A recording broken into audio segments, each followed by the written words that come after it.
Hola, kalau kita ngomongin aset, beberapa orang pasti beranggapan kalau aset itu adalah harta tersimpan kan? Seperti rumah untuk keluarga, uang miliaran rupiah, ataupun mobil keluaran terbaru. Padahal, aset juga bisa loh ngebawa keuntungan buat kita. Seperti yang kita tahu, aset biasa dikenal sebagai suatu dengan nilai yang mewakili sumber daya ekonomi atau kepemilikan yang bisa dikonversi menjadi sesuatu yang bernilai. Seperti halnya uang tunai. Aset merupakan kekayaan sumber daya yang dimiliki oleh entitas dalam bisnis yang terukur secara jelas. Aset juga bisa nih dikatakan sebagai harta kekayaan suatu perusahaan atau pribadi yang dapat digunakan untuk mendanai segala operasional supaya kita bisa meraih sebuah keuntungan.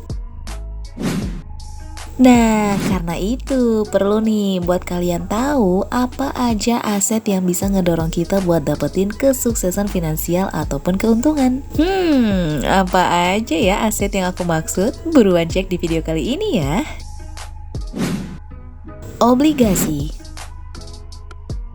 Obligasi dapat didefinisikan sebagai pinjaman dari investor kepada peminjam. Investor ini biasanya terdiri dari sekelompok orang, individual, atau sebuah perusahaan. Dan yang meminjamnya biasanya bisa aja pemerintah atau sebuah perusahaan besar lainnya. Kalau kalian mau memiliki aset obligasi ini, kalian harus udah nyiapin informasi seperti syarat pembayaran ataupun bunga yang harus dibayar, dan juga jangka waktu jatuh tempo yang rinci. Obligasi juga termasuk aset yang bisa diperjualbelikan loh guys. Bahkan nilai suku bunga yang harus dibayar peminjam saat kalian melakukan obligasi juga bakal bersifat tetap atau bisa meningkat dari tahun ke tahun. Jadi bisa nambah-nambah buat pemasukan kalian ya guys.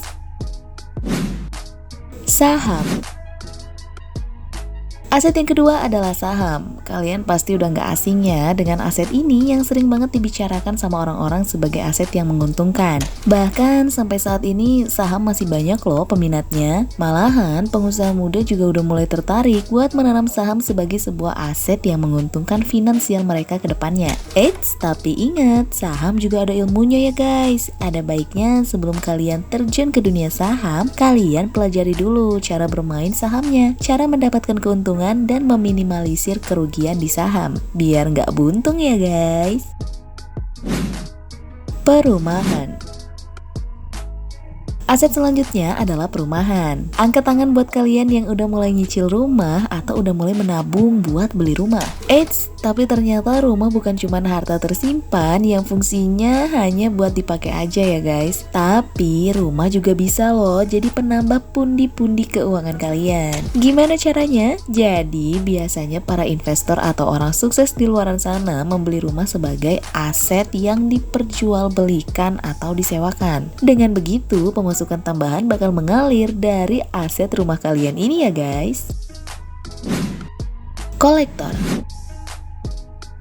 Siapa nih yang ngekoleksi sesuatu? Eits, tenang-tenang. Sesuatu yang kalian koleksi ternyata bisa loh jadi aset yang menambah finansial kalian. Walaupun mungkin awalnya untuk ngebeli sesuatu barang yang bakal kalian koleksi itu perlu uang juga. Tapi at least kalian bisa dapat balik modal atau malah tambahan pemasukan saat menjual kembali koleksi-koleksi kalian tersebut. Misalnya aja kalian koleksi lukisan abstrak, berlian, uang-uang lama, barang-barang antik, atau merchandise suatu band terkenal. Itu semua bisa dijual lagi kok. Bahkan ada beberapa yang mungkin bakal dibeli orang dengan harga fantastis. Dicoba ya.